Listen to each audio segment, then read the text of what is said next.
Ya vamos a ver si ya tenemos nuestra entrevista. Tenemos una entrevista ahorita, todavía no está. ¿Ya la tenemos? Ya conectado a Jesús Escobar, solo que me comentaban que había un problema con su audio. No sé si lo pudiéramos conectar. Jesús, a ver si te escuchamos. Muy buenos días, ¿cómo estás? Bien, ¿y ustedes qué tal? ¿Qué dicen? ¿Cómo andan?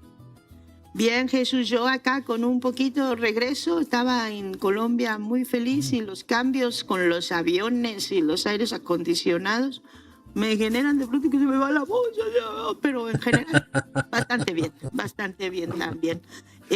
Pues queremos preguntarte, Jesús, hacer el corte de esta semana que ha sido la de la inauguración del Mundial, la de las protestas múltiples, la de la gente, la de los Estados Unidos metiéndose, que reunión de seguridad, que la DEA dice, que la Headset dice ahora que va a seguir con sus operativos terrestres. ¿Cuál es el corte que haces de estos últimos días? ¿En qué vamos en México? ¿Cómo estás leyendo la situación política de México?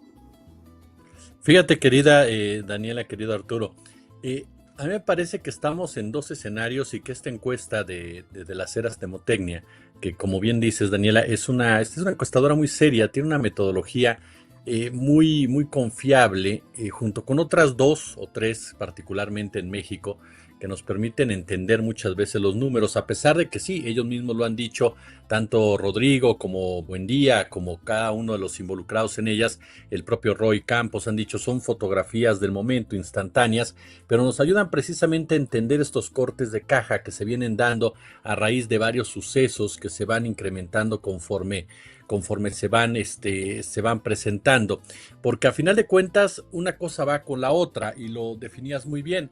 O sea, lo que vimos en el Mundial de Fútbol, el antecedente, el contexto, cómo se quiso instrumentalizar, cómo se quiso aprovechar, va de la mano precisamente también con lo que procede desde Estados Unidos, porque no olvidemos que hay una declaración por parte de Donald Trump en donde asegura, ¿no? Por un lado, que no quiere el TEMEC, por el otro, que ni modo México, me caen muy bien, pero tengo que entrar por tierra por los cárteles de la droga, y lanza, por cierto, una acción brutal en Venezuela para eliminar al líder del Tren de Aragua, una acción de un bombardeo literalmente, porque hay algunos que dicen que Chiquitos Grandotes bombardeó Venezuela con un dron o con lo que quieran, pero lo bombardeó literalmente.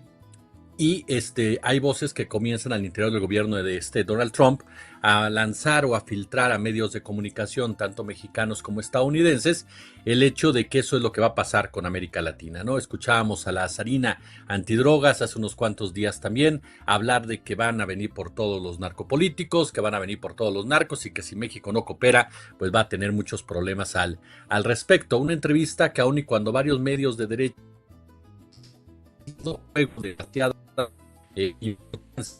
la realidad es que fue tan clara y tan contundente como será bien en información, particularmente porque esa idea de la campaña por parte de la ultraderecha, que creo que por ahí tenemos algunos problemitas, espérame tantito, ahí estoy, ¿me escuchas mejor?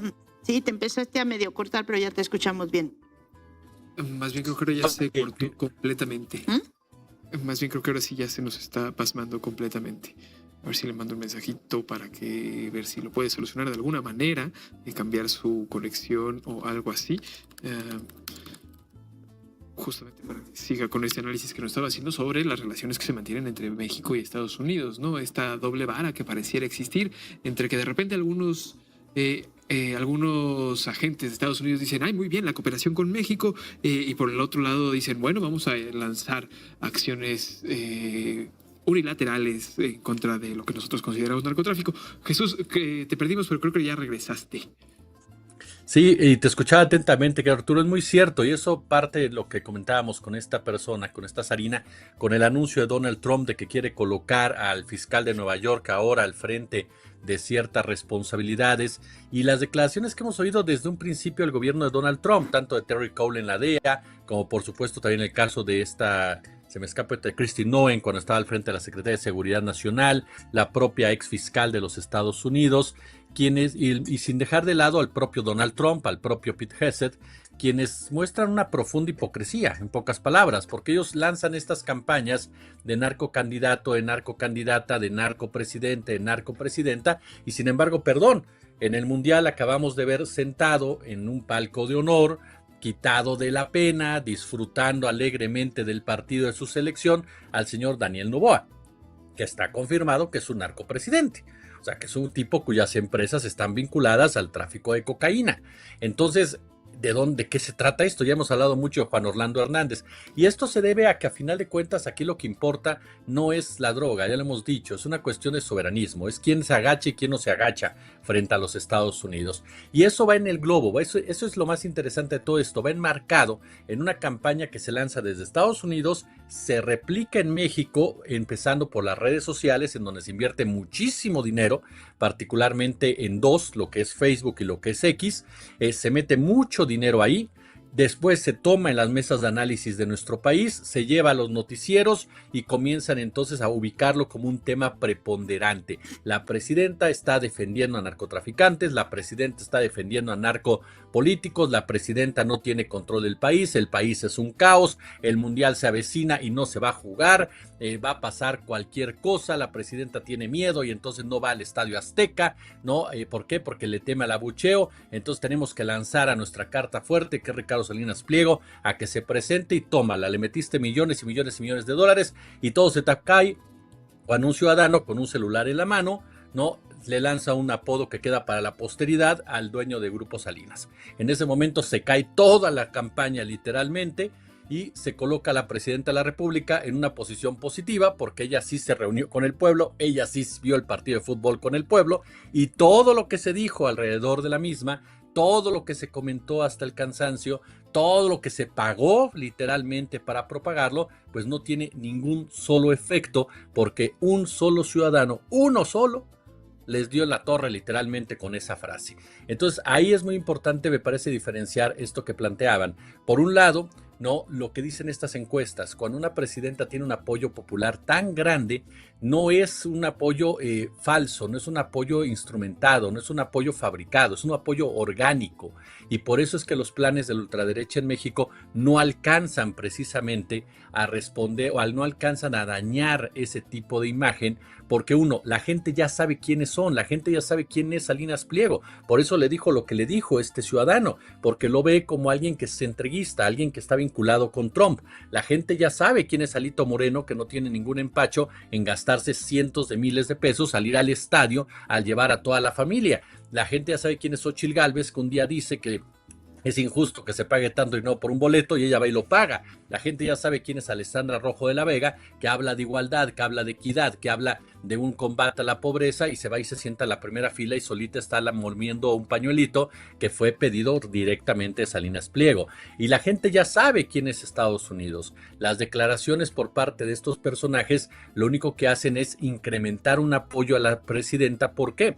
Porque la gente siente que la presidenta está defendiendo la soberanía al considerar que la otra parte, que son los panistas, los priistas, el Grupo Salinas, otros empresarios, pues responden a los intereses de los Estados Unidos. Entonces, a final de cuentas, la gente comienza a diferenciar y a decir, ¿sabes qué? Pues yo estoy de este lado porque a mí me interesa mi país, no me interesa que venga Estados Unidos a salvarme. Y entonces el discurso que se crea por parte de la oposición de la mano de estos funcionarios que, como bien dices, Arthur, tienen un doble rasero espantoso para justificar cada uno de sus actos, en el pueblo mexicano no permea. Y entonces nos lleva a otro escenario, el escenario de que en México no puedes llevar a cabo una acción como la de Venezuela, además de una cuestión comercial de que yo no sé qué tanto te conviene incendiar tu socio, tu principal aliado, te lleva a un punto fundamental. Tú no puedes secuestrar a la presidenta Claudia Sheinbaum como hicieron con Nicolás Maduro, porque hay un 70% de la población que te va a incendiar este país y que no te va a dejar gobernar pongas a quien pongas. Y además de todo, la pregunta es ¿a quién vas a poner que pudiera en un momento dado aglutinar a ciertas fuerzas que van a salir precisamente a poner el pecho? Entonces a mí me parece que esta hipocresía de parte de Estados Unidos, estas campañas que lanzan, se vuelven peligrosas, y con esto voy concluyendo en este punto, se vuelven peligrosas desde la óptica ¿no? De que se justifican ellos mismos, se legitiman ellos mismos.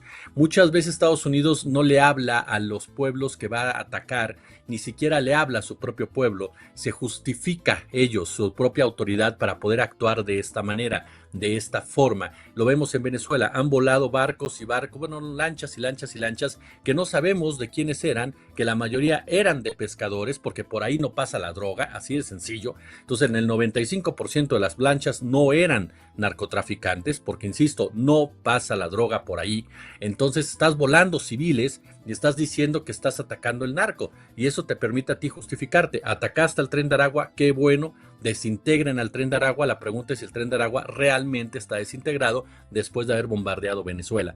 Entonces, a mí me parece que esa hipocresía que manejan las autoridades de Estados Unidos, esa actitud de Trump de decir ahora voy a jalar al fiscal porque es el que lleva el caso Rubén Rocha, cuando en realidad lo único que hace es hablarle ahí sí a un público de ultraderecha que está en Estados Unidos, que gozan con sus ataques a México, pues en realidad no buscan solucionar nada, lo único que buscan es involucrarse en los países e ir en contra precisamente de las soberanías, porque cito con eso últimamente o nuevamente, mientras un narcopresidente está viendo un mundial de fútbol quitado de la pena, tienes en la cárcel a un presidente que dijiste tú que era narcotraficante y no le has comprobado un solo cargo en ese sentido, que es Nicolás Maduro, ¿no? Vaya análisis. ¿Qué podríamos esperar para las próximas semanas? Sabemos que Estados Unidos está amenazando con hacer ataques en tierra en México e incluso con apropiarse, incluso también hacer ataques aéreos hacia Cuba. Sé que no tenemos bolitas de cristal para andar viendo el futuro, Jesús, pero tú, ¿cómo lo podrías ir perfilando? Mira, yo creo que Estados Unidos se va a mover conforme a sus propios intereses. Es decir, Estados Unidos está en un momento en el cual ellos, más allá de tener un pleito personal con México, tienen una urgencia de control territorial. Y después de la gran derrota que significa Irán, porque es una derrota enorme para los Estados Unidos por muchas razones, narrativa, ideológica, militar, territorial, América Latina va a sufrir. Y va a sufrir porque va a querer tener control absolutamente de todo, porque ya no le queda otro pedazo de la tierra. Por ahí tal vez Europa, pero Europa, después de lo que pasó con Emmanuel Macron, lo comienzo a dudar en muchos aspectos. Entonces, y lo que pasa con España y lo que pasa con Italia, entonces realmente lo que le queda a Estados Unidos es América como tal.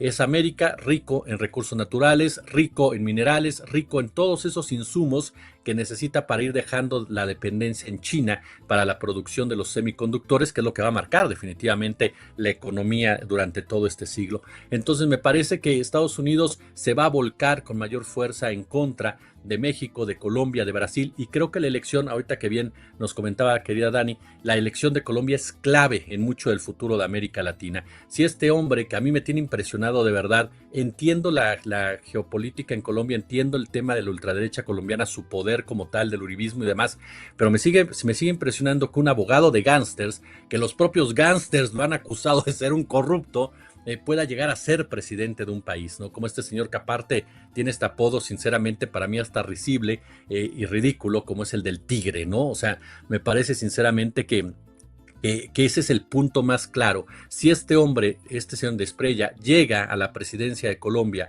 y derrota a Iván Cepeda, me parece sinceramente que México va a quedar muy aislado. Es cierto, está Brasil y las alianzas con Brasil son determinantes, sobre todo en el aspecto energético, pero aún así van a tener una camada de partidos entre Brasil y tú que van a jugar un papel muy importante en el tema, sobre todo del combate al crimen organizado y a las drogas, y ahí es cuando México y Brasil pueden sufrir mucho más, pero mucho más, los embates por parte de Estados Unidos. En el caso de Cuba, me parece que tarde o que temprano va a caer por una razón, o por lo menos va a ser atacada, no caer, sino va a ser atacada, porque hay un punto, y lo vinculo con el caso de Irán. A mí me queda claro que hoy por hoy la política exterior de Estados Unidos no la pertenece a Estados Unidos, está en manos extranjeras. El querido Kurt Harvard, ayer platicaba yo con él y me decía algo muy cierto, con lo que coincido 100%. ¿Quién controla la política de Estados Unidos exterior hacia América Latina? Una bola de cubanos que están, o américo-cubanos o cubano-americanos, como se quieran llamar, con un hombre resentido profundamente con la región, como es Marco Rubio, ¿no? Y que tienen en la mira perfectamente ir en contra de cualquier gobierno progresista, porque Marco Rubio siempre ha sido un personaje antiprogresista, lo mismo que Ted Cruz, lo mismo que Lindsey Graham, que se incorpora en ese grupo de personajes. ¿Quién controla la política exterior de Estados Unidos en el Medio Oriente? Los nazisionistas, que están necios de llevar a cabo la guerra todavía en contra de Irán. Es decir, Estados Unidos es una nación que no tiene soberanía, que sus intereses están en manos extranjeras, como decía mi querido Cort, y que a final de cuentas eso, por supuesto, va a llevar a que muchos de los intereses del pueblo estadounidense sean incluso pasados por alto con tal de controlar como sea el resto de las naciones. Entonces sí me parece que América Latina puede tener un episodio bastante fuerte, bastante duro, y va a depender mucho de la capacidad y talento político tanto de la doctora Sheinbaum como de Lula da Silva, como incluso del propio Díaz-Canel, sin dejar de lado, insisto, el resultado en Colombia, que el pueblo colombiano salga a defender su territorio, porque si Colombia gana Cepeda es un fracaso nuevamente para Trump y para su intento de influencia e injerencia electoral en América Latina, y no consolida, pero sí empodera nuevamente a gobiernos progresistas con miras a lo que puede pasar. Y el otro capítulo es Perú, sin duda alguna. Entonces sí me parece que dependemos mucho uno de otros, y es ahí donde América Latina tendría que cerrar filas, sobre todo los pueblos, porque aun y cuando cayeran los gobiernos, los pueblos siguen vivos, y Bolivia me parece que lo está demostrando. Muchísimas gracias, Jesús Escobar. Abrazo, hasta pronto.